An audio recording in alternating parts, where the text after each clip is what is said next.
Hello, everyone. Welcome. Welcome to today's discussion on suicide and spirituality. I'm Tiwa Oshinfisan. For those that don't know me, I'm a psychiatrist, a mindset strategist, and a speaker that just loves to talk about mental health. With integration of faith, mind, body, just having the peak mental performance in every facet. So thanks for joining us today. And with me is Dr. Tola T'Sarumi that I'm going to read a beautiful bio so you get to know her. Welcome, Dr. Tola. We're glad to Thank have you. you. Thanks so much for having me. So happy to be here. Same here. So I'm just going to delve right in. Dr. Tola T'Sarumi is a double board certified psychiatrist, an addiction expert in charge at Massachusetts General Brigham McLean Hospital's Division of Depression and Anxiety Disorders. Dr. T'Sarumi completed a residency at Columbia University and fellowship at Harvard. She is a faculty at Harvard Medical School. She helps professionals and physicians overcome addiction, depression, and suicidal thoughts. You see why she's the right person? Well, let me keep going. She's the medical director at Aesthetic Plus Mind MD, where she blends mental wellness with aesthetic treatment, offering a holistic approach to personal well being. A use of the non-invasive, non-surgical transcranial magnetic stimulation called TMS therapy has been welcomed by patients looking for a non-drug, non-shock alternative for the treatment of depression. Dr. Tola has been tapped as an expert professional for publications, podcast, and film, where she speaks about mental health topics such as addiction, suicide, and depression on numerous stages. Dr. Tola received an award from the American Academy of Addiction Psychiatry and has also received an award from Columbia University in New York for her work on physician suicide. She has been featured in Medscape, Forbes, the Canadian Medical Journal, the American Association of Publishing Leadership, the American Journal on Addiction, Health e-Careers, the Washington Post, Authority Magazine, Forbes, Thrive Global, and on podcast shows. Should I continue? A lot. And it's with pleasure to have you here. So we are glad you could join us, and I look forward to a robust conversation with you today. Thanks so much for having me. So nice to be here. Yes. So, all right. All right. I will just delve right in since we have a lot to cover. Um, the first question that we have here would be, can you give us some, why this conversation? What is it? Why is this your special area of interest? Why does this matter to you? Why is this so important to you personally and professionally? Yeah, to talk about, well, mental health is a special place, I think, for me in my heart. And why necessarily suicide is because I have seen it both on the personal and in the professional front. So being able to work with patients constantly who have to deal with either loss of a loved one or who are going through suicidal thoughts or having made suicidal attempts. It's something that I tend to see a lot of, and also it's there's just something special, I think, about it, and having experienced it on firsthand when my uncle actually died by suicide. And so that was something that you don't really talk about in families. We It's something, it's hard, it's painful, but it's, again, at the end of the day, nobody wants to talk about it because like there's a lot of stigma that comes with suicide. First of all, you blame the person, you feel like they were selfish, you feel all these emotions, which are not abnormal. They are emotions, they are real. And these are, some of the things that did transpire after the loss of my uncle to suicide. This is someone who was in the peak of his, career. He was also a physician, so he was music, gifted on all fronts. And so, he was doing everything that you would anticipate or wish for your child, for your son, your cousin, and in this case he looked like everything was perfect on the outside, but obviously on the internal there were internal battles that the family did not identify. And I think one of the things I would hear, like my mom say, because that was her brother, was like just the idea of what actually transpired. Like, she would speak with him and it just didn't make, sense as far as how, he loved music, but then he no longer engaged as much during those times. And so that was something she noticed. But of course, it wasn't, her area of like expertise to understand, like, oh yeah, well, maybe he's depressed. And she just really much thought that,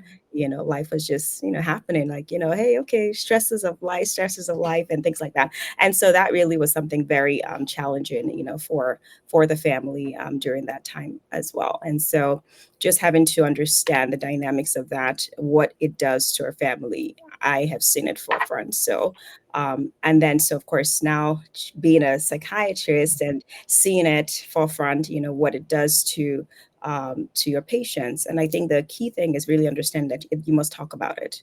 I mean, there is just no, you can't hide behind it. You have to face it. You have to talk about it so that you release yourself, you release your mind, you release everything that comes with the emotions that are felt with, because there's so many questions and it's like, why? And if you don't talk about it, those things really eat at you. And it really, because you always feel like, could I have identified something? Could I have this? Could I have done that? Could I have, everything comes in, and it's almost like you're killing and punishing yourself.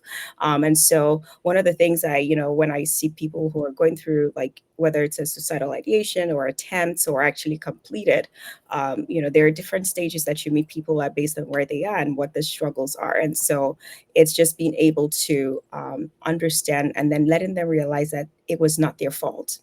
They could have not, they didn't have the authority or the power to change what the other person did, and because you have to release yourself, otherwise you go into a rabbit hole and then you find yourself in that state of depression and you really can't come out. And it's almost like a change in trajectory of your life. And so, it's a very tough, topic. And really, when you see people go through this, there's always, it's really hard. But I think for me, as coming from that place where I've seen it both on the professional side as well as the personal side, there's one of the things I've found with the healing process is speaking about it. Um, putting that, taking away the blame, because you just cannot, and grieve it. You must grieve that loss and let it, actually releasing it and knowing that it had nothing to do with you. You did the best that you could with the understanding and whatever the circumstances were. And so I think when people understand that, then the healing begins to take place. And then they can channel and move to, okay, well, what do you want to now do in terms of the person's memorial, or, to honor them? And then, then you can begin to heal, and then you can continue to go, because otherwise you're just going to put yourself in a negative space. And so, yeah, so that's why. Wow, wow, wow, wow, wow. Thank you for sharing. That's already a whole lot of points that we're going to probably break down. And I'm really sorry about your uncle. And Thank you. yeah, and but really grateful that you were able to share and help other people, and not just even sharing, even taking it to a professional level where you're like, you know what, I want to be able to help others. So um yeah, thanks for what you do. And while this would not have been a preferred way of being inspired, but it's good that you turned your pain into purpose and you're using it to serve humanity. So that's really kind of you. Another, there are points that you mentioned that I would want other, to really emphasize on, which was the guilt. Mm, Don't blame yourself. So the yes. why, like you were saying, which is very common. Yeah. Well, why? Was it something I did or what I did not do? Or Hmm. I could have cared better? Was there something what it's that the guilt that we call survivor's guilt. Hmm. We tend to, in some cases, if it's a younger person, wishing that it's the older person that should have gone Yes. instead. That's very common. Hmm. And I'm glad you mentioned that. I'm glad you mentioned, just talk about it, Yeah. which is one of the reasons we're here, Yeah. because most people don't talk about it. No. It's a taboo, if it's from from Nigeria, or even here, some families don't even talk about it. So I'm even glad that your own mom, you know, let discuss that. What you guys had a conversation about it, which is missing. You don't Several families, you may not even know that so person died by suicide, Mm-hmm. or they were struggling, and like you were saying, the signs, you started talking about the signs. You stopped playing the music you loved. And so one of the things that may be my next question of, if there's somebody listening to us today, how can they recognize that? Because you're already talking about it where, he was no longer himself, but it wasn't the obvious thing to think about, because there's several reasons. There's several things that could be going on with someone. So Hmm. if someone is listening to us today, what would you say, that what are the signs, Yeah. to look out for in a friend, in a family? What are the signs where the person is struggling, or the risk factors that Yeah. something may be going on? Yeah. Yeah, sure. So I kind of put them in two categories. One is the obvious, and then the second is the non-obvious, really. So with the obvious is things you love to do, and you're no longer doing those things anymore. So you love to travel, you love to cook, you love to hang out with friends, all of these things, and all of a sudden you sort of begin to isolate yourself, and you're no longer like interacting, reaching out. You're just sort of this. That's enclosed space that you're going into. So those are like things that we tend to see a lot. I say even with social media, you might notice someone posts regularly and you're seeing them, and then all of a sudden they just go quiet, right? It's always good to just check in on them, especially if you follow them and know that maybe this is something they really enjoy doing, versus being forced to do it. So Mm-hmm. important things, because we really are in that social media era, and so it's so key to kind of pay attention to those little subtle things. And then of course like just when it comes to like them maybe eating too much, not eating at all, not sleeping or sleeping too much, those are things that these are all the symptoms that we tend to see with depression that gets worse over time, and then leads to those negative spaces where they're just thinking about researching ways to die, and just talking about it all the time, or in very subtle ways, and sometimes we don't pick up on all of those things, but those could be some signs as well. Or someone who is just irritable, everything irritates them, they're just angry, it's like the world, they're angry. There could be something going on, and it's brewing, it's not just one isolated thing that occurred, but maybe multiple things that you're seeing. Mm-hmm. Someone, for Mm-hmm. example, who is a faith believer, and all of a sudden they don't believe anymore, right? So these are things that are very obvious that you can begin to tell very and they don't all just happen at once, right? They could be subtle. And so you want to pay attention to that. So I always say, like, of course, when you're checking up on friends, don't just check up on them one time, especially if you just sort of sense something you know that just doesn't fit right. And I always say your intuition, we have that gift. Usually there's something there, even if it's not the whole picture, but there might be something else underlying going on with that. And then I talk about the non-obvious one, really, because I think that's where I'm seeing a lot, and that's how really when I think about Mind of the Mogul is, Mm-hmm. high leaders, they're not going to be there talking about wanting to die or not, but they are consumed with work, they are consumed with what they're doing. Nothing is important other than whatever it is that they're doing at that point in time, Mm-hmm. Mm-hmm. right? They're showing up at every single party, and you're like, shouldn't you be taking it a little bit, slowly? Or what's Yeah. going on? Are you running from something? And you can tell when someone is in a way running from something versus, if they're actually like wanting to be there. And so those are like, very, very subtle things that we tend to see. So like, even though everybody's clapping for you, you're like wondering, okay, am I still doing enough? Should I, am I am I deserving of this position, or or wherever it is that you are in your life, right? We kind of think about that functional person who is depressed, but they're still functioning, because I always talk about this particular patient who mentioned to me, is like, look, I was the life of the party. I mean, I was thinking, I was there, everybody was laughing, we were having fun, but I was just thinking how I could get home, to go think of the best way to kill myself without it being such a difficult thing. And so I always remember that, and it stays so much. I always say, always check in on your strong friends, because they might look strong on the external, but you don't know what they're dealing with on the inside. And it's not that we're not psychics, so we can't say we're going to tell, we can tell what's going on with somebody by just looking at them. But because if you know the individual, they're friends with them, a lot of times you kind of connect with, right? That you're able to see and identify those areas. So like I talked about the social media posting, someone who doesn't post I before, and nothing is really going on that they should be posting, and all of a sudden they're just posting and posting and posting. I am like, hold on, what's going on with this person? All posting things that don't make sense, right? It's just odd. There's just something that doesn't stick right with you.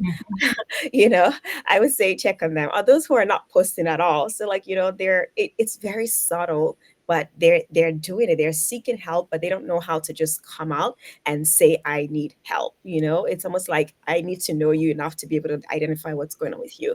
They make it hard, unfortunately, but depression really goes in different ways, and that's some of the things that we tend to see a lot. So there is your high functioning individual who is struggling, and then of course the one who is just very obvious, a little obvious, then very begin to isolate themselves and things like that. So those are things to look out for. Thanks for sharing. Those are great points. Exactly like you said. Um, you need to know that friend, know that person, to know that there's a change. Yeah, So you can't notice a change in someone you something don't you know. don't know how it works, the pattern. Yeah, So just echoing what you said, emphasizing the need, know that person. And so that when something is different suddenly, or even slowly, you're like, what is going on, Tiwa? yeah, You are not smiling as usual, as you used to. You're not going out, or you are now going out excessively. What is going on? Like you said, I like what you said about people running away from their struggles, and people run away from themselves. They don't yes. want to face it. They want to perform. They Hmm. want to wish it away. They want to be in denial, But like you rightly said, um, it takes that person around them to be able to pick up on those cues. Like, Tiwa, are you okay? Like you said about your patient, is very common. If you don't ask, sometimes they won't share, and Yeah, they're already planning. yeah, That's what we as professionals, we have to ask. yes, Otherwise we can't assume that, oh, you look all good, yeah, but you really don't know what they're yeah, planning. They're getting rid of, they've cleaned their houses, they've written their will. Is just that day is the last straw. hmm, And some would be obvious about it. Some, you just be like, I didn't even see it coming. I hmm, didn't even know. Like you were saying, the unspoken, the nonverbal, the silent signs.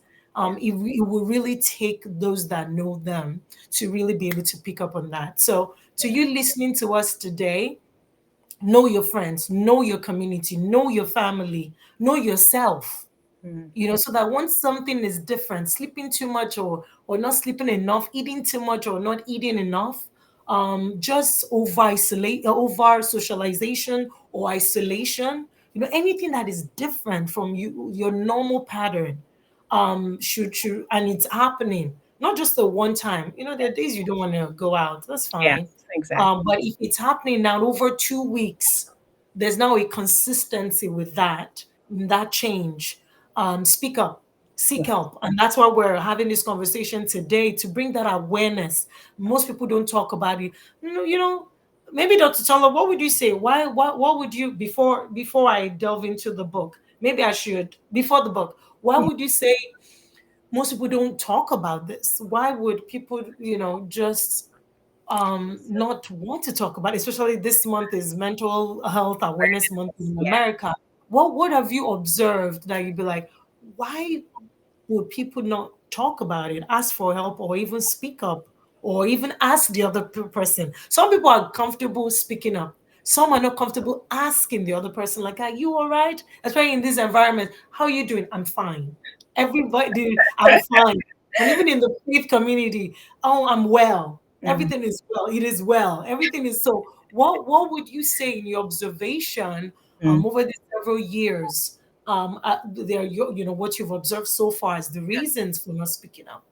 So it boils down to stigma, right? There's the stigma that comes with, saying that you have a mental health problem, the shame that comes with that, the guilt. So all of these things really intertwine, right? And for you, everybody looks up to you. You look like you're achieving and climbing all these pinnacles and get into all this, all these things that are kind of going with you and the trajectory of your life. And it's almost like I cannot seek help. I can't even pause to ask for help because everybody else expects this from me, and so that really puts them in that box where now they feel like they have all this, they cannot ask for help, so it comes down to the stigma, the shame with that.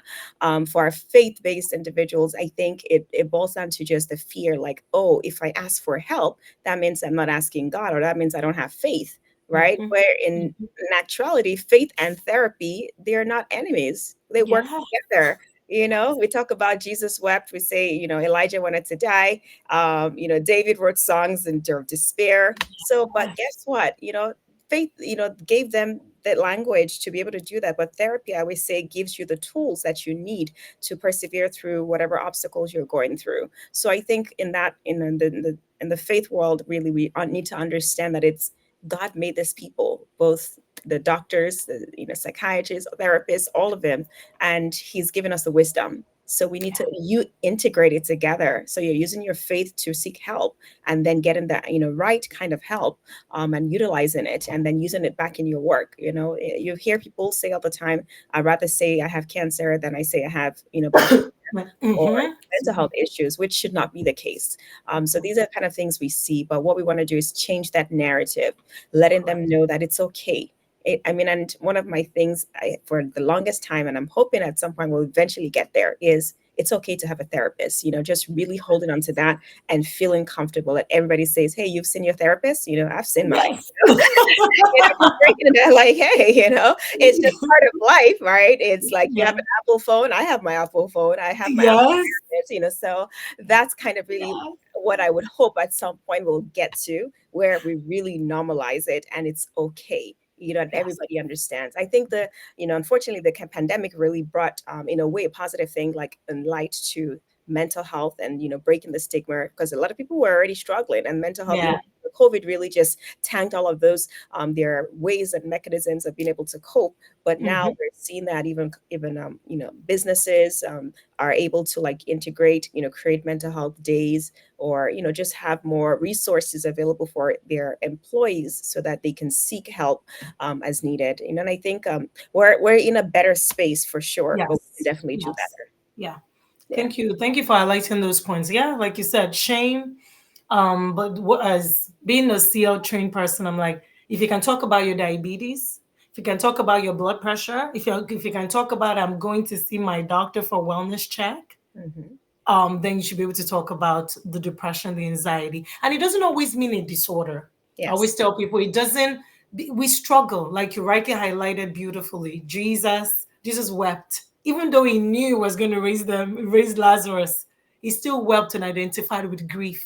Hmm. Elijah, wished he was dead. Elijah had suicidal thoughts. And I always tell people Elijah was a prophet. Yes. One of the the most, should I say, he Anointed. had many signs and Yeah. miracles, and he struggled after a major miracle, a major a major thing.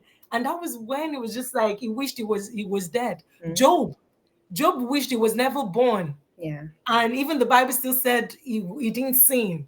And so, there's that conflict of, okay, does he say, does it mean I don't have faith in God? But they Yeah. can exist. And Yes. that's where we take it to God. That's where we take it to the professionals. There Yes. was a program I attended last year that it wasn't, it was Jesus and therapy program. By the time we were done, they were like, it is Jesus in therapy program. And I thought, Mhm. That should be the next movement. Jesus in therapy. I love it. I mean, Jesus is in us anyway, so we're taking him with us to therapy. It shouldn't be that is or yeah. So I Yeah. really like what you said. So now speaking about the pressure, because that was what you were saying, the pressure of being the best, the pressure of being the high achiever in the home, and you don't want people to feel like you're struggling too, even though everybody's struggling.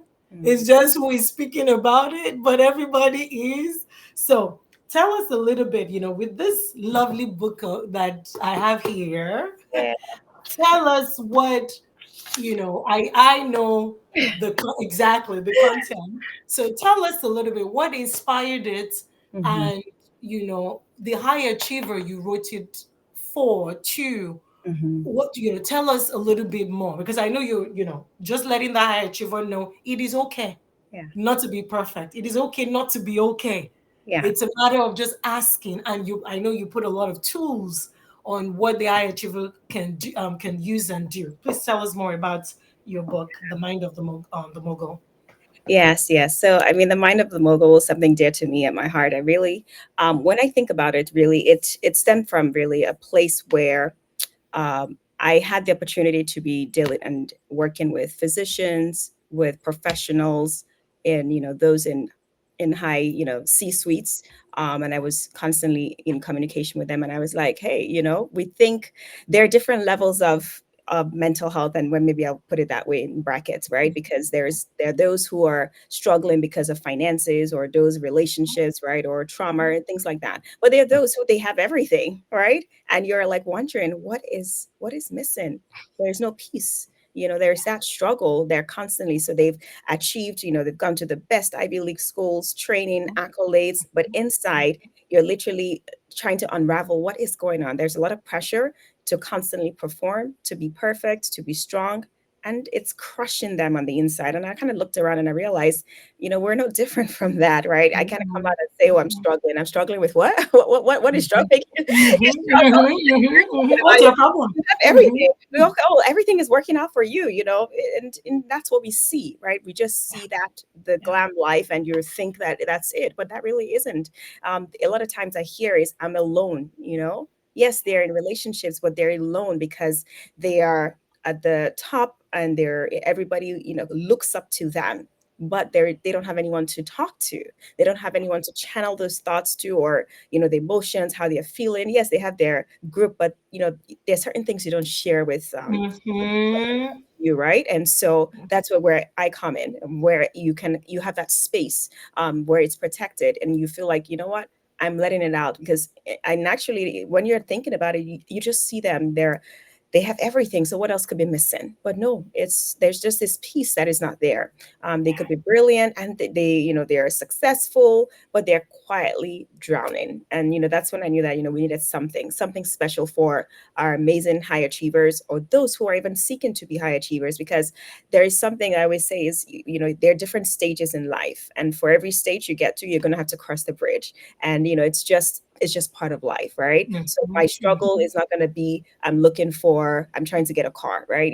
That's not a struggle so for me in my life. That would not be a struggle. But maybe like trying to get into the Senate or something like that will be something you're trying to achieve. So meaning there are different levels, and with each level comes its own emotional toil in your individual life. And so this book is really like a guidebook, not just for the achievement, but really for wholeness. And I think I would say what really birthed the mind of the mogul. Because you've crossed a lot of T's, and you've dotted a lot of I's, but there's still something there. And even when you get there, how do you stay there, and how do you continue to thrive? Yes. Not strive, right? But really Yes. being in that place of position and enjoying it with peace. So I think that's really where that was birthed from. Nice, nice, nice, nice. Well, um, I'm sure those that want the book can always get it on Amazon, right? Yes, it's available Yes, on Amazon. yes, yes, yes. So, I'm glad you are addressing that missing piece, because again, everybody, like you rightly said, everybody can feel like you have it all, Hmm. but nobody has it all. No, no, Nobody, nobody. nobody has it all. Every time you're trying, you can have it all at some point, like you said, life is in stages and phases, Yeah. is in seasons. And so with every season, there's a different requirement, adjustment, tools Yeah. that you must have to survive that season, which when you have, you need it for the next season. So Hmm. it's almost like at some point, like you said, it's not just survive, it's not just striving, it's actually thriving. Yes. So, and how do we get to that place of thriving? I like what you said, and this book would bridge that gap of tools Hmm. to use. So my next question would be, you know, in a place for families, maybe families, Yeah. communities, what will be the practical tools that if there's a faith leader listening to us, Yeah. a community leader listening to us, they're like, you know what? COVID just brought all of this, and I really don't even know how to help my people. They are struggling, and I'm not a mentor or professional. What would be the practical tips, things to consider in the home? Maybe that may be my first question, or Okay. whichever one you want to take, or the community, the faith community, the social community, whatever it is. What would be the practical tips to use in those settings, in those units? Yeah, so I would say the first thing is know that, you have to talk about it. Find somebody, first of all, that you can trust. If you don't, that's why we have professionals. You have to seek professional help. A lot of times you don't want to share with someone who is your friend, who you feel like, oh, hey, what's wrong with you? Oh, get over it, right? That's the common language we use, like, oh, what's wrong with you? Get Fuck over it it. up. Shake it Move up, on. move on. But those kind of words, don't help. They kind of put like literally gas on the fuel, and so that's in a way, that's not what you want to hear. You want to hear someone who is non-judgmental. You want to talk to someone who is there to hear you out, and help you kind of navigate those steps. So being able to find someone first that you can trust, and letting them know you're not perfect. Nobody is perfect. You don't wait till there's no perfect anytime. You're going through something, you're thinking about it, this is the time to seek help. You don't wait till you're at the bridge, end of the rope, and you're like, oh my gosh, I'm about to break, right? So I think the first thing is just being open enough to share. For the faith leader, you have a community that looks up to you. You should be able to direct them, like you pray for them while they seek while they seek help from the professional, because we all have our limitations, right? And I think that's key. Understanding that there is that part and position in your life that it's not just going to be only faith alone. They might need to take some practical steps, right? So understanding grief, going through the process of it, letting it out, letting go of it, knowing like what are the tools, what do I need to do, do I need to journal, do I need to speak about it? Because in the process of depression that we see before you get there, we pick up a lot of negative coping techniques and mechanisms, whether it's drinking, whether it's doing things that are just not aligned with your individual self. And so we need to now reverse and undo some of the negative things that they picked up. And so I think just breaking it into steps, being realistic with expectations. It's not an overnight, thing. It's something that you're going to have to take one daily, one step at a time. And so again, breaking it, reflection is key. There are many things you can do, whether it's journaling, we talk about Mhm. that, I talk about a lot, meditation, whether it's meditating on scriptures, what are the promises that you have that you're holding on to? Who are you? You have to first of all know who you are and remember that, because in all of this we lose identity, right? That's the first thing. Mhm. Forget, like, Yes. hey, I was this, person who had so much valor and fight, and I could do this. You could tell me that I could just tell that I could do all these things, and now I'm like so timid. I don't even have the will with or energy to even do that. So you have to remember again who you are. So going back to that person, and then trying to walk your way back to who you are supposed to be and what you should be addressing and doing. We know, understand life happens along the way, and that is just Mhm. life. We pause, take a break, okay, deal with it, and then you have to take another step to say, okay, this was part of the journey. This was part of the journey, and I'm moving in terms of healing. When I talk about grief, people always think of death. It doesn't have to be Mhm. physical death. It just has to be with, you're grieving the loss of whatever the situation, whether it's a relationship, whether it's, a situation in your life, maybe a job, that you really loved and maybe you don't have it anymore, but you have to be able to let go of it, right? Because if we don't release it, then we can bring and invite something new. Mm-hmm. And so I Yeah. think, a lot of times we hear that grief and we just think, oh, well, I didn't lose anybody. No, you lost something that was, precious to you. It doesn't have to be a life. And a lot of times we don't want a life loss. We really do. There are things that happen, whether it's, your car, you had this emotional tie with your car, your pet, so things like that. There's something, but you have to go through that grieving process and there are stages of it.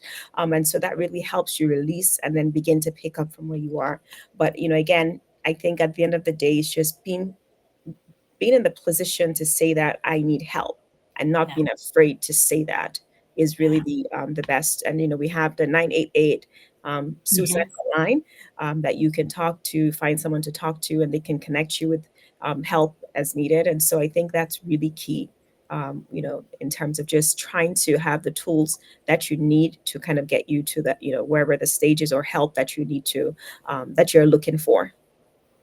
Thank you so much for, those nuggets. That's great. I'm just going to echo what you said about finding a non-judgmental person. Yes. Not all ears are safe.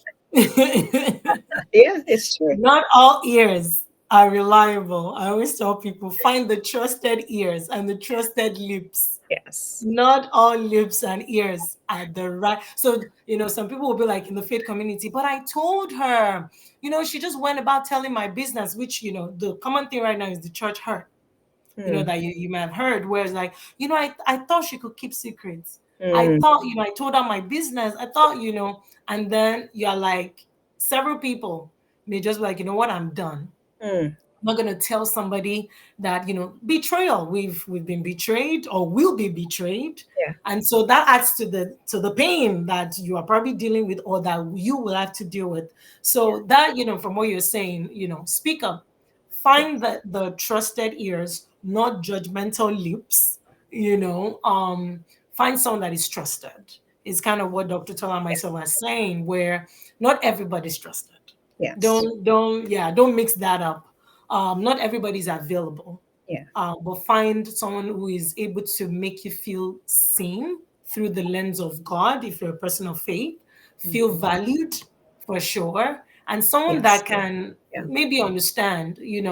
Bear in mind, I always tell people there is nobody on earth that would understand you 100%, no matter Yes. what.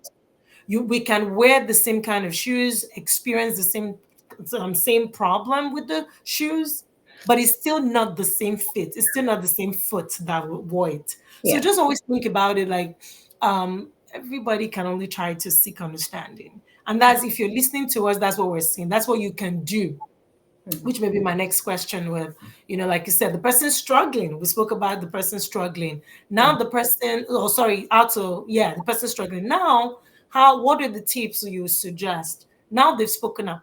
So now I'm the trusted ears and mouth. And now I have this information. And then what do I do with it? And then, now I'm needing, they feel better talking to me. What do I do? And how do I handle? Because that could be another problem where you're like, well, I'm not a therapist. I Mhm. feel overwhelmed too because people think I'm a trusted person. Yeah. Um, while I'm trusted, I don't know what to do with this information. I don't feel equipped. Yeah. And so, what do I do? So, if as a faith leader, now that they've spoken to you, like you rightly said, encourage them to get help. Yes. Let them, be that space. But how would you encourage that faith leader or that person that they're speaking to? How should they take care of themselves? How should they help?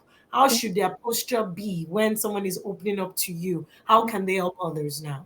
Yeah, so for a faith leader, you're constantly in that, posture to reverence to God, right? And you're releasing everything. People are pouring into you, positive, negative. So you should always be like, Lord, this is me. I'm right there in your feet, and I'm hearing all these things, and these are my limitations. And so knowing your limitation as a human being is key.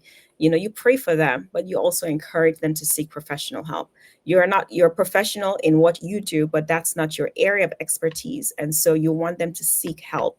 You want them to go to the experts, where they can help them. You continue to uphold them in prayer, lift them up, and that's what we want you to do. We're not going to ask you to do more than you can. For you who is now receiving all of this information, I think there is that level that you're in that position first. And so I think God even sees that you are able to handle a lot of things, but you also have to have boundaries, right? And you Mm, protect yourself. So you would know most leaders, you can't talk to all of them, right? It's they have like different levels of who you can see or who they see mhm, before you can talk to them. And so, you have to protect yourself because you are human at the end of the day. So while you're listening and hearing everybody, you have to be able to release it back to God, because you're like, well, hey, you've handed me with this all these amazing people to help them, but I actually don't have the capacity or will with. And knowing that, you release it back to the Lord, and He will give you the wisdom and how to guide you and how to guide them. But your work is to really pray for them and then connect them with the services that they need. For you as the individual, because you're in that state of prostrate and receiving and meditating on the Word of God, you're just going to be, I can't describe it to you, but it's just, there's just a cleansing that comes with it, a strength and inner peace, inner just, you just find that place that you're like, it's a beautiful place. It's just, serenity. It's everything about it is calm. And so that is the place for our, especially our faith leaders, where they find mhm, themselves, mm, and those who, practice any form of spirituality, so I think you find yourself in that position where your limitations. And I think being honest with yourself is key, and knowing what you mhm, can do and what you mhm, cannot do. So don't carry more than you need to. That's not your cross for you to necessarily do that. So I think just being honest with yourself and doing the best you can, but also creating that boundary is very important. Have people who help protect you as well. You have people who stand in the gap for you and who pray for you. As a leader, should you have a therapist, there's nothing wrong with it, right? mhm. Who is a faith-based therapist who understands things, and of course, once again, can be trusted. In the professional world, we have what we call HIPAA. So everything we Mhm. say is protected. We don't go around talking to other people. If you do that, it can affect your license. So Yes, so we, yes, you can be in trouble for exactly. sure. So I Yes. so you're it's and that's why it's a protected space, and being able to just share with the professionals, because they understand. They didn't just get there overnight. There's a journey to becoming that therapist. Thanks for sharing. So, if, just reflecting back on what you said, is the faith leader. Um, don't feel like it's your cross to bear. Hmm. Jesus died for all. If you're a person of Christian faith, and don't feel like you're responsible to fix people. You can lead them, encourage them, sponsor them if you're able to afford that. Get them the care they need, Yeah. and so that doesn't um, get you overwhelmed from you're not able to serve the other population. Yeah. Get them to the right professionals that are trained. And like what Dr. Tola was saying, we are trained as professionals. They're Christians too. So they're like, oh my God. I'm like you rightly said earlier, God gave us the wisdom. Hmm. And I share that with people like, God gave us the wisdom. So maybe one of the questions that I may ask would be medication. Hmm. There's the talk of medication, but if I believe in God, why should I take medication? Or I have this diagnosis of depression. We've said maybe before then we may need to just let people, you don't have to. When do we call it a disorder? Maybe we should just share that being anxious here and there compared to having an anxiety disorder, or being depressed, or being sad here and there, or being disappointed, being angry, being frustrated, being disgusted. These are common emotions that I'm mentioning, Hmm. compared to, okay, now I have maybe an explosive disorder, or I Hmm. have bipolar. Once your mood is up and down, why are you acting like you are bipolar like this? There's Yeah. this stigma that gets on my nerves when I hear that. It makes me cringe. Like, you can't just say that because your mood goes up and down in a minute or in a day, and so it You're must mean that bipolar. it's bipolar. Exactly. So what guide us, if someone is listening to us today that has a family member that Mhm, may be struggling or has a disorder, mhm. what what would be, what can you share with them to just help them know the difference and what to look out for in that sense? Yeah. What would you share? So first of all, we all have emotions. So where we're happy, we're sad. Some days are better than others. That is normal emotion. Anxiety is a normal thing. We're supposed to feel level of, anxiety, whether you have an exam, you have a presentation, you see an animal you're scared of, so all of those things are normal. When it becomes a problem is when it takes over your life, right? And it's your ability to function in your day-to-day activities becomes impaired. That's when we start thinking of a disorder. That's when we start saying, okay, this is no longer just an emotion. This is no longer a thing. And then, we typically have timelines for that. For depression, we say 2 weeks consistent with the depressive elements, just feeling isolated, irritable, not sleeping, not eating, all of these things over a period of time. Then we start saying, okay, you're falling into the category of depression, right? Or you're falling into the category of bipolar, because now you're having this cyclical pattern, and it's not regulated. And then comes, with the diagnosis comes, like whether it's pressured speech, talking too fast, the irritable mood that we constantly see. So all of this, there's a period of time allotted to it. And even for anxiety, we see, you have to have that 6 month mark, even Mhm. otherwise, because we know that anxiety is normal. You're supposed to have those emotions. It helps you, it drives you to study. You're like, oh my gosh, I have this exam, I have to study, right? Healthy, So you're, yes. you're gonna do it, and you have this presentation, you have to prepare, you have this, you see this animal, it gives you, you have that anxiety that builds up, and to run for your life, right? So Yes. it's not all bad. It's when it persists longer, day in, day out, and then becomes paralyzing to you. That's when you start thinking of it as, okay, is she or he meeting the criteria for diagnosis at this point in time?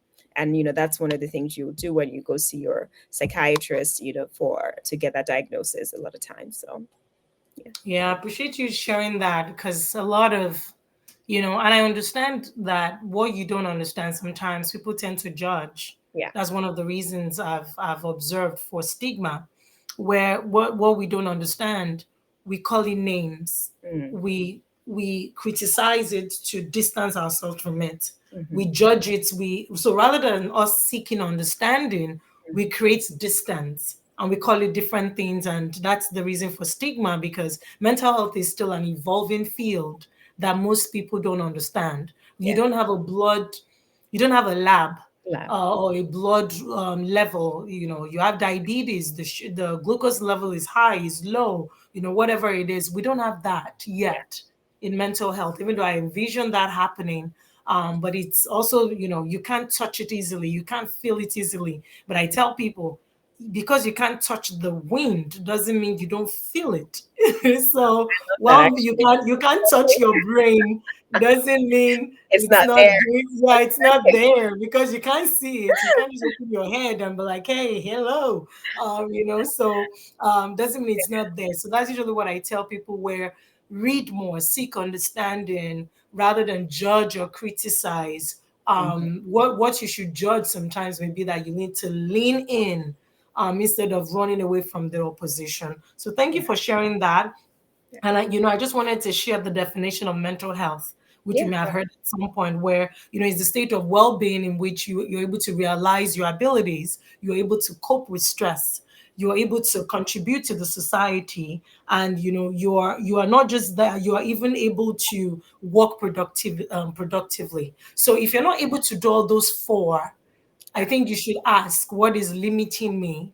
Be able to know your abilities. That's some identity. You need to be able to know who you are and what you have and what you can give. Everybody always has a superpower. You have your area of strength. You just need to discover it yet, or you need to discover it. You haven't discovered it yet. And so, with that, in addition to being able to use it, and able Mhm. to work productively and contribute. So if you're not able to do that, for one reason or the other, whether behaviorally, cognitively, those are the times we're like, okay, reach Yeah. out, just like what Dr. Tola was saying, reach out and seek help.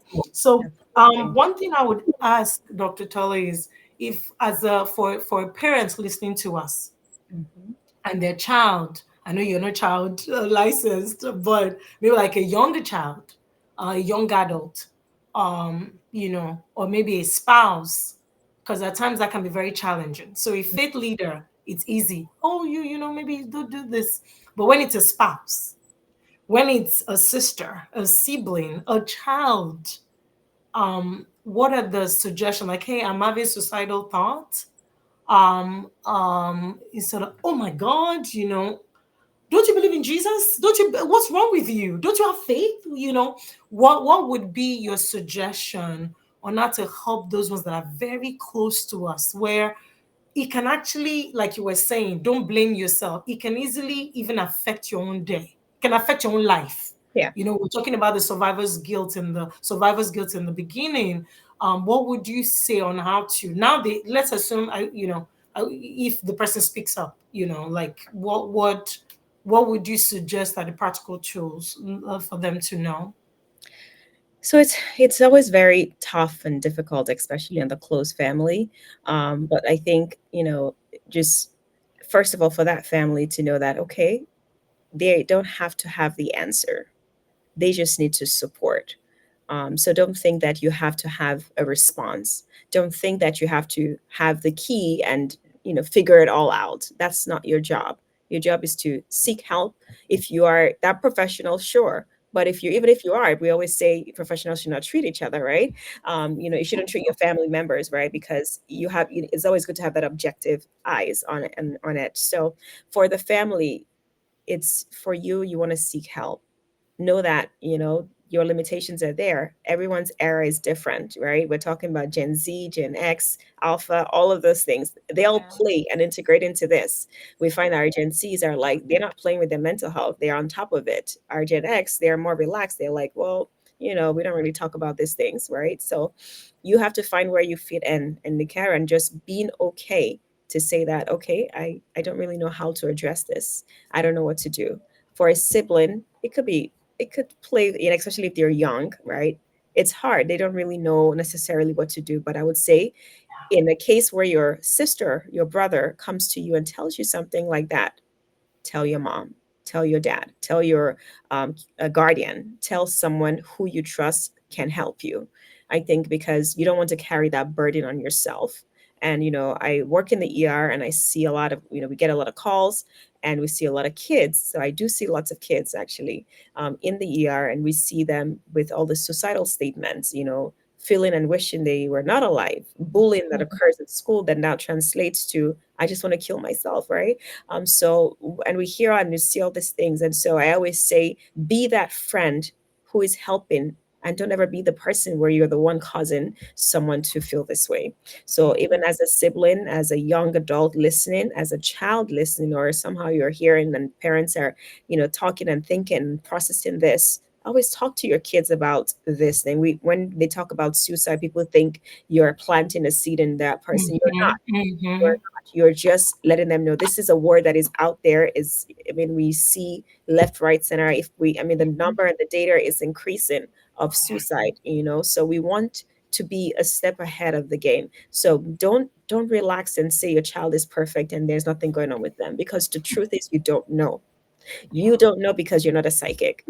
Yes. You just don't know, but you might sense Yes. something, but you really don't know. So ask every child of yours, have your special day with your child. If you have 4 kids, 3 kids, 2 kids, 1 kid, take a time out to ask them, go on a date with them, right?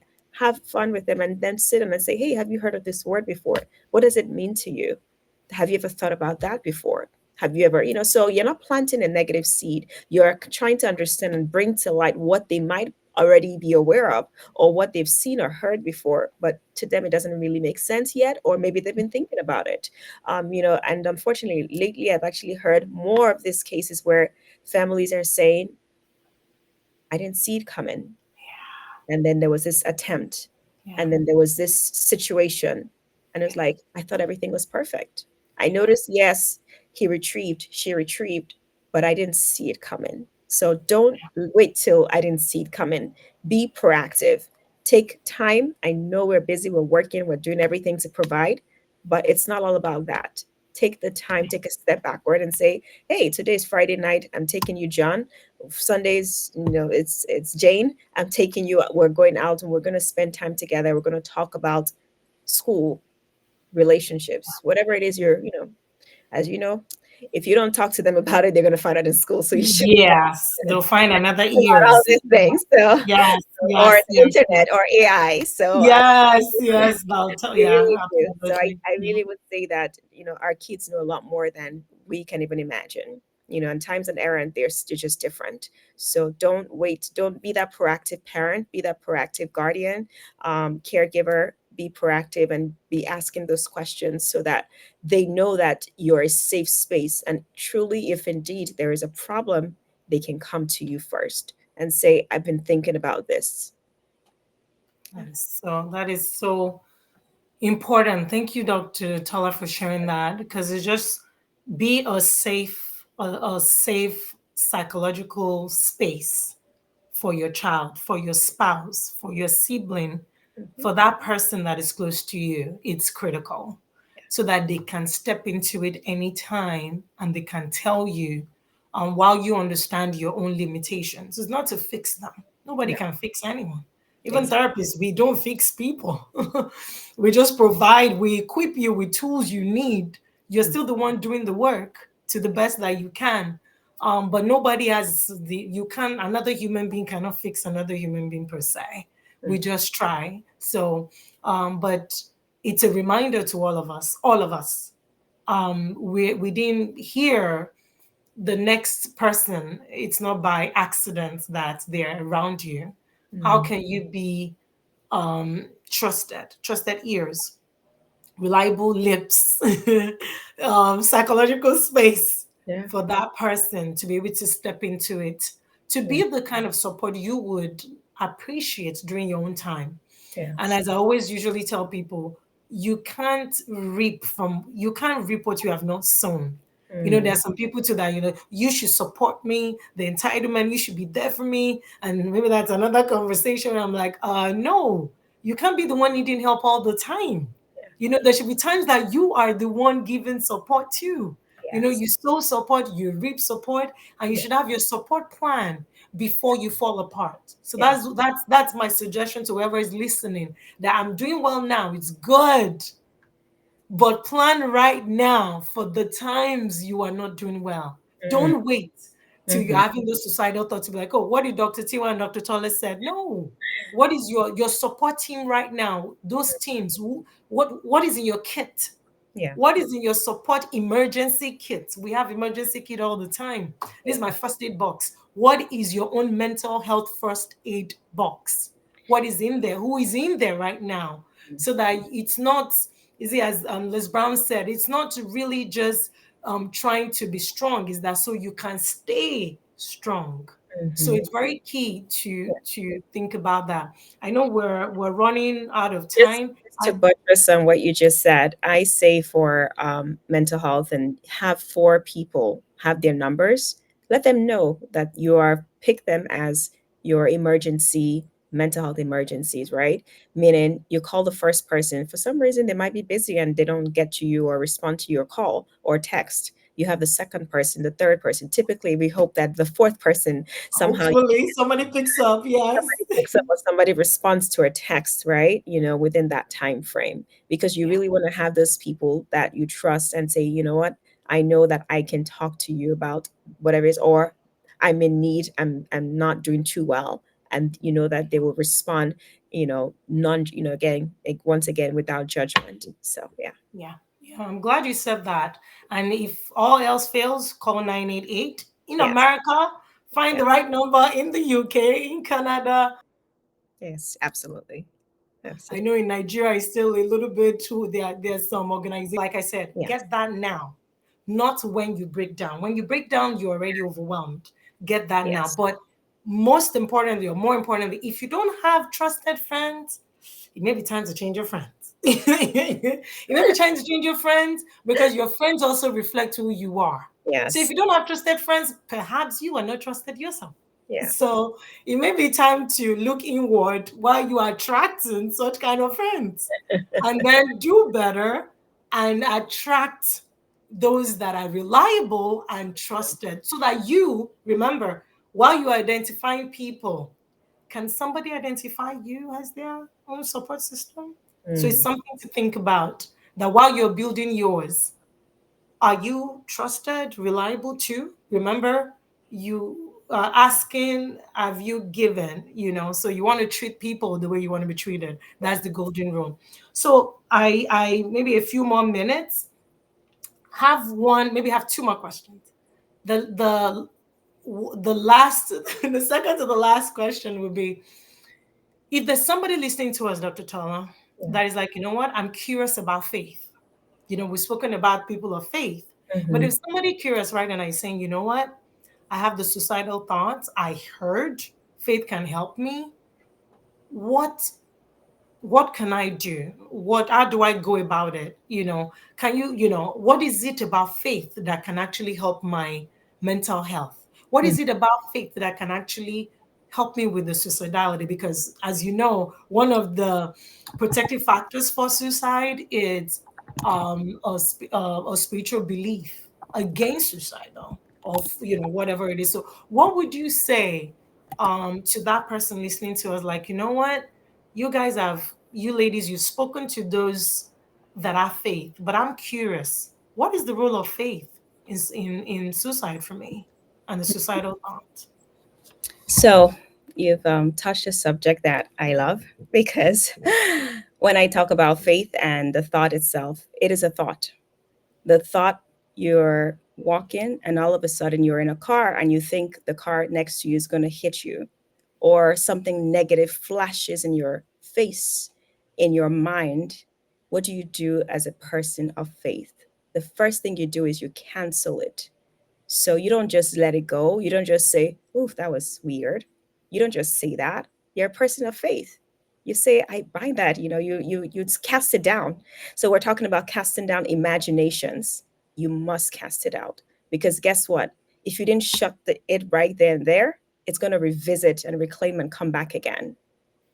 People forget that. That is in First Corinthians, I think, Yes, 14. yes, you're good. Second Corinthians, Corinthians, it's 10, right? 5. Yep. Yes. So we want to cast those imaginations, because they're constantly, I mean, it says the enemy is out there throwing darts at you daily, trying to penetrate. But we have to be solidified in who we are and knowing what you are. And so by that, every negative thought that comes, you must speak to it. The Bible talks about, during the time where they killed James, that he was beheaded. Mm-hmm. They saw that it pleased the Jews, and he Mm-hmm. proceeded further and went to Peter. And then, of course, what he was put in prison. But it Mm-hmm. says that the church rose up and Mm-hmm. began to pray and intercede for him. So it's the same thing, because guess what? If the church did not rise up, we know for sure, without a doubt, that Peter would have been next, and in terms of being beheaded after James. So anything that the devil, if you give him a leeway, a tiny room, and he enters, and you don't shut it off right there and there, he's proceeding further. Oh, she didn't say anything to that. Oh, let me put some more negative thoughts in her. Oh, let me get her into this, or him into this. Everything that comes that does not align with what you believe, or what God is speaking to you about, or who you are in Him, you must shut it down. We're in this world, it's a battlefield. Mm-hmm. We are warriors, and so we must be on our guard. And so you have to be prepared to shut down negative thoughts that comes through. Same thing with suicide. Well, ooh, and that's why we talk about protecting what you expose yourself to. So Mm-hmm. it's not every news you should watch. It's not every movie on TV that you should watch. It's not every music you should listen to, because whatever you're feeding into your mind is feeding and doing something in there. So you want to protect yourself in your environment, in the things you read, in the things you hear, in the things you listen to, and in the people you listen to as well. Mm-hmm. Because everybody is feeding, there's just so much feeding at you, and your brain is weak, kind of teasing through with that. And the devil is doing the same thing, trying to figure out where he can come in a slot and, feed in negative thoughts and things like that. So the first thing is you must cast down every negative imagination that wants to exalt itself. You must cast it down. So you're thinking about death, you're thinking about suicide, cast it down. But again, go to that person you feel like you can talk to, and you Mhm. feel that it's a safe space, that you can, they're safe, without judgment, and just being able to say, hey, I've been having this thoughts. I don't know why. I don't know what's going on. Can we talk about it? Can we pray about it? And then seeking help. Don't ever feel like seeking help is weakness. It's not. It actually shows strength, and again, because you're a person of faith, you go back to the scriptures. What has God said about me? And why is this happening? What do I need to do? How do I address it? Okay. Wow, Dr. Tony. I'm like, wait, it's like I'm in church. Yeah. Thank you for sharing um, those practical tips where, can actually be useful, helpful to people of faith or even people that are curious of faith or about faith, where people feel handicapped by the thoughts. But this is what I'm hearing, and the thoughts can be so loud that it feels like it's so real. Um, and every other thing is downhill from there. And I like what you said about remember is a thought, if you can. And I Mm, like what you said, not just casting it down, not just, you know, don't ignore it. I like that a lot because I share that the way to deal with a thought is not by another thought. The way to deal with the thought is by really speaking out. When you speak, that intensity actually calms your thought. It mhm. actually reduces it because the brain likes attention. Like I tell people, your brain likes attention. If that thought comes and you're like, okay, it's Yeah. going to come again, it's like, all right, it's going to escalate Mhm. until it becomes your major thought. Yes. So if you don't strike when it's hot, if you don't nip it in the butt, it's going to get bigger. Yeah. Bigger to a point where you may not even be able to handle it. So Yeah. I like that a lot where you're like, cast it down ASAP. Hmm. Don't entertain it for too long. Because once you entertain what you entertain is going to can really empower you, That's can really overcome. yeah. So it's very critical that as it comes, you respond in your words, you respond in your deeds, you respond in your actions, Yeah. reaching out to others, a sounding board, a trusted friend. That's where it balances out because some people are afraid to just like, but I prayed, but I spoke the word, but I rebuked it, but it didn't go away because you may still need that external people to Mm. cover you at that time because it's a sensitive time and you need that extra people. So while you are pushing and showing, gaining your resilience, spiritual resilience, is always good to also have those people that can cover you at that time. So a person of someone that is curious about faith listening to us, maybe that may be another question to ask, or maybe we've covered, which is the church hurt. If you have been hurt, again, we said find somebody else. Like I tell people, if this doctor is not the right doctor, find another doctor. Oh Absolutely. Lord, find another doctor. Oh, I don't like my therapist. Please find another therapist. There are Mm. not too many therapists. I get it. But don't stop until you find the one that gets you. Yeah. You need that person to not to be your cheerleader. Your therapist is not your friend. Mm-mm. Or you need that therapist to be able to be objective enough to tell you the truth, Yeah. not just to be patting you. Yeah, yeah. No, you didn't. You didn't. No, it's not a cheerleader. It's someone that can tell you the truth and Yeah. motivate and inspire you to Hmm. want to change if you want, and change. So if you're listening to me, you've tried several therapists, several doctors, several psychiatrists. Hmm.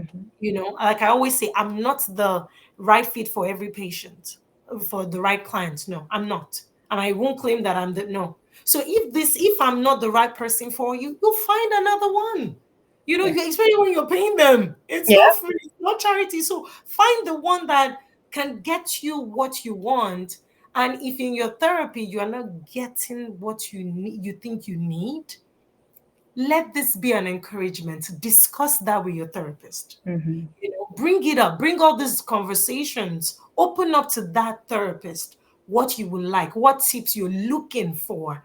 Ask, and not just be like, the therapist should know what I need. After all, is a professional. The therapist is a human first before becoming a professional. So, and we don't read minds. We Mm. don't. While we have the tools to assess and predict, maybe we don't. That God hasn't given us yet to be able to read everybody's mind. So let this be a charge. If you're listening to me, you've had bad experiences with therapists. I hope you can hear. Don't let that discourage you. Yes, it can be discouraging. Find somebody else. Mhm. There are different websites, be it Psychology Today or other places where you can filter with the kind of therapist you're looking for, with the kind of psychiatrist. But you don't, that goes back to church. Mhm. If you've been hurt by a particular church, remember it wasn't the church per se, it's the people that make the church. Mhm. God didn't hurt you. Now it's going to sound like I'm preaching, but I just wanted to plant it there. It wasn't God that hurt you, it was the people that are going through their own pain, Mhm. go through their own healing that hurt you. Because Yeah. hurt people hurt people. So Yes. they hurt you. So if that's not the right place for your growth, Mhm. find another community. But there's several churches, several people. There are 8 billion people in the world. Yeah. 8 billion or 7.9 billion, 99 billion people cannot hurt you. Yeah. If it's everybody else and you are the only one that is the innocent one, then there's something wrong. We need to look inward. So just wanted to plant that right there. And so as we wrap up, Dr. Tola, I wanted to ask, in your own journey, you've shared in the beginning how you dealt with the grief of your uncle, and I agree with you about that. Grief is not just about a person's death. Grief is an outcome that didn't happen, or something that you want, or a situation. So you can grieve things, you can grieve an expectation, and you can also grieve someone's death. So just keep that in mind, that it's not just about someone dying, as Dr. Tola said. Your own journey as a healer and helper, what has helped you? Mm. What are the practical tools that you have used over the years to maintain? They always say a therapist also need another therapist. A Yeah. psychiatrist Yeah. also need another psychiatrist or therapist. What Yes. would you say has helped your own mental health wellness? Mm. So I think the first thing for me is knowing who I am, knowing what God has said about me, knowing that I cannot pour from a broken vessel, understanding that rest is important, is righteous, right? Um, Therapy is important. I don't wait till I'm in crisis. You start with something. Some people, everybody has what it is they go to. Mine is scriptures, meditation, meditating on God's word. And so that holds me bound. So I know what the situation is, and I have to reflect and say, okay, what has God said about this? And then I hold on to that. So I also, like, we all go through our own things, whether we sit down there and we're crying and we're like, oh my goodness, when is it going to get better? Or what are the emotions you feel that happens for each individual. So being realistic, and expectations, let your expectations, put it down in writing, and what you hope for, but also just knowing that you also protect yourself. So while I hear everybody's problems, how do I protect myself, right? I also form my boundaries, where it's like, this is a go zone area, right? And whether I'm praying for my patients, whether I'm, having days that I kind of set aside to detox from all the negative information I've kind of taken in. Um, Journaling, a great way to be able to express myself, my emotions, or just even record it on the phone, because that's seems to work faster than journaling. Yeah. uh, taking a walk, just getting some fresh air in. I do some really interesting things where for some reason I love it. I'm in New England. The weather is cold and nice, and you're just taking a nice cold walk and just, they're letting that wind just, hit at you. And there's just something about it. So it's just a nice walk and just being able to here just to go through the trails for those who like to do hiking and things like that. But I think for me personally, those are like things that I've done and I continue to do that really helps me. But first of all, I think the key thing is knowing who I am, what God has said, and what I believe, and then taking all those things and being practical with it, and what I need to do to also protect myself emotionally and mentally as well. Okay. Thanks so much for sharing. Um, the probably maybe my last question before I ask it, because I know you've said it, that people should speak up. Vulnerability um, takes courage. And I always say, or I say, you don't have to be vulnerable with everybody. You Mm-hmm. just want to find that space where it's okay. But asking for help, it's not a sign of weakness, like you rightly said. It's a sign of courage. Mm-hmm. And everybody, we all, I mean, we're human, and it's part of being our humanity. It's part of our humanity and authenticity to be able to understand that and accept that. So before I ask my last question, one other question came, and that question is, if there's a mental health professional that is wondering how to embed this, especially for those that are of faith or those that have identified faith, do you have any suggestion? Because there's always been that dichotomy. There's always been that need to be objective in therapy. And there are questions like, okay, am I still being objective? Faith, unfortunately, can be very judgmental. You know, Spirituality, faith can be, we judge a lot. And that's why we're here to evolve that, change that. So what would be your message to a mental health professional um, on how to help maybe their clients that believe in faith, but they're like, okay, maybe not, just refer to a priest. Is that's what it is, with Freud, you just maintain that, boundary. That's, what would be your suggestion, especially with the founding fathers, where it's you don't talk about it. You just, Yeah. it's not the space. It's not. What would be your suggestion to that mental health professional on how to, not in all cases, not everyone that, not imposing, but maybe for someone that they have a client that has identified with a particular faith, yeah, that they share. Yeah, so I think, for a therapist, who is a good therapist? You're meeting somebody for the first time. You don't know X or A from X or Z, right? And so you're just getting to know the person, is being open and listening. People share a lot of things, a lot of practices, a lot of things they believe, where in spirituality runs and means a lot of things to a lot of people.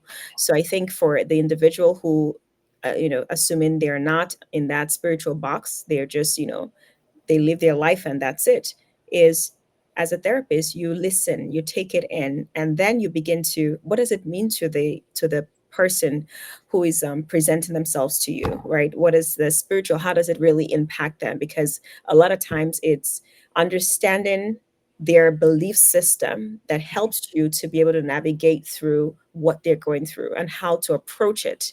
So if faith is their, that person's bedrock, then you need to understand a little bit about how it's impacting their decision, because no matter what you say as that professional, you might not break through and get through to that patient, because you have to meet them where they are.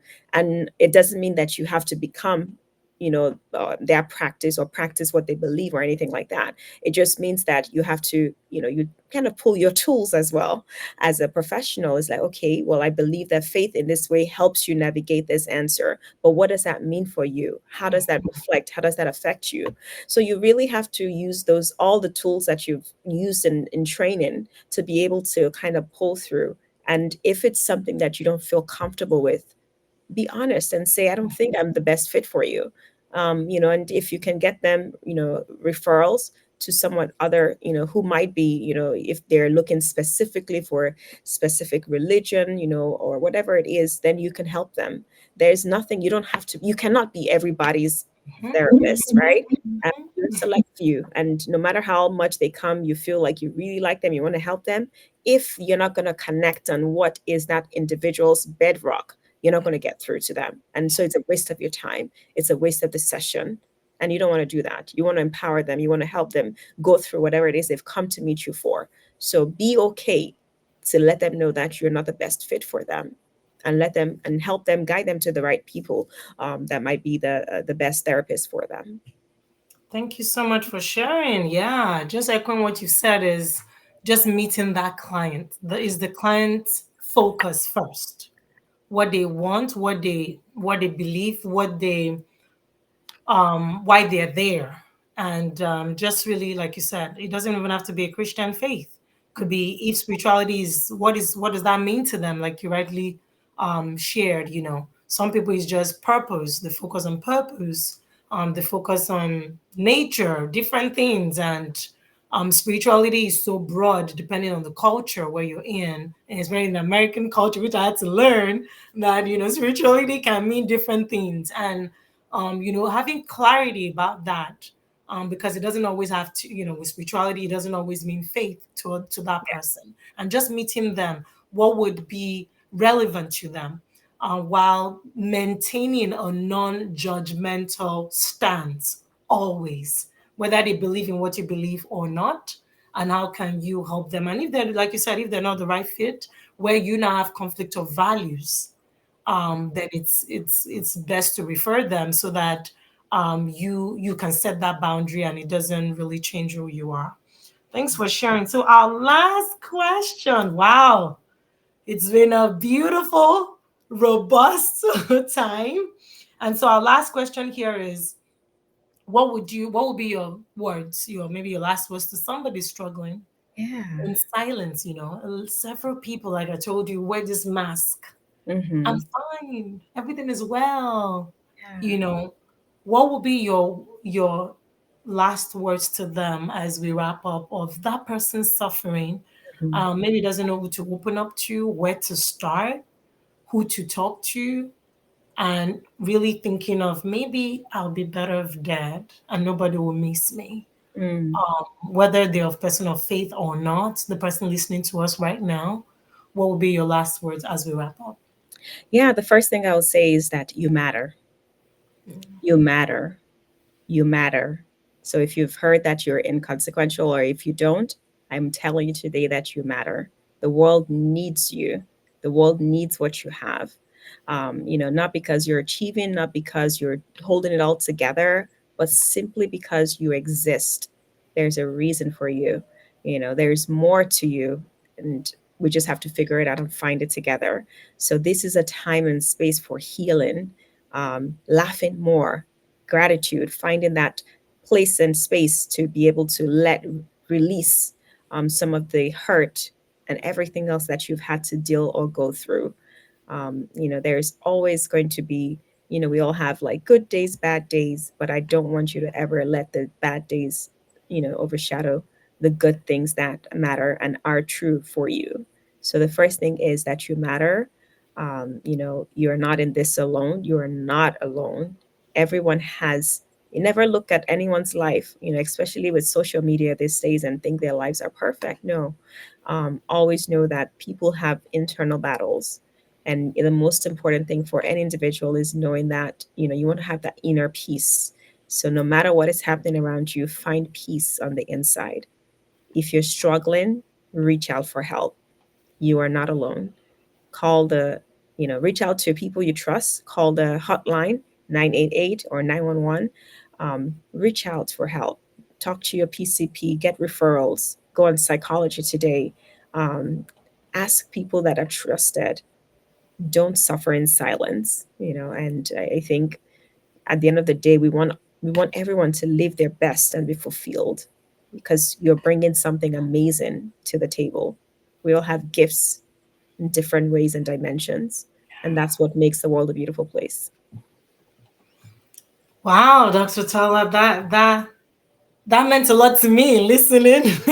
So I hope whoever is listening to us can feel your heart, can feel those words, can feel the compassion, can feel the sincerity Yes. that as you listen to us, you matter. And it's good to really just take care of yourself. There's a famous saying of mine: a wise person is not someone that can do it all.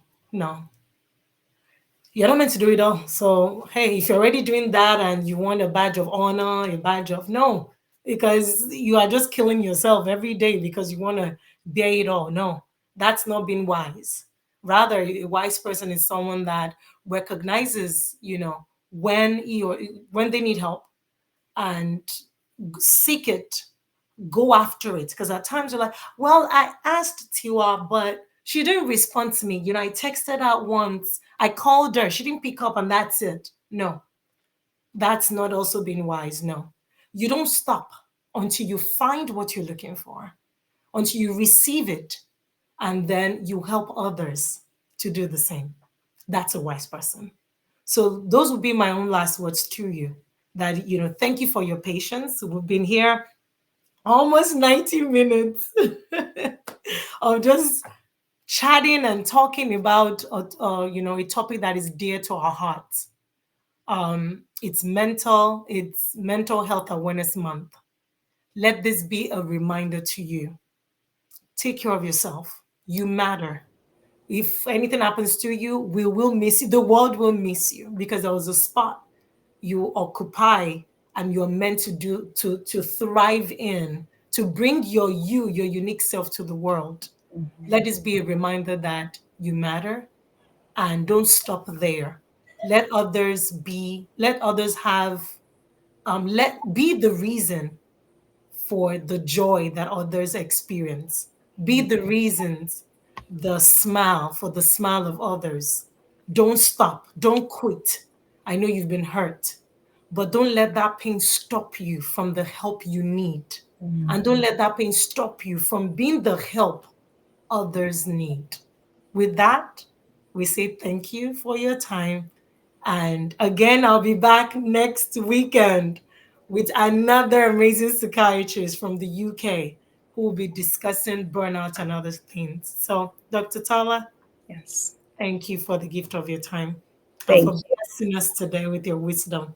you. Thank Thanks for you. having Have me. a nice, long holiday weekend. Thank you. And you too. Bye. Bye. Bye.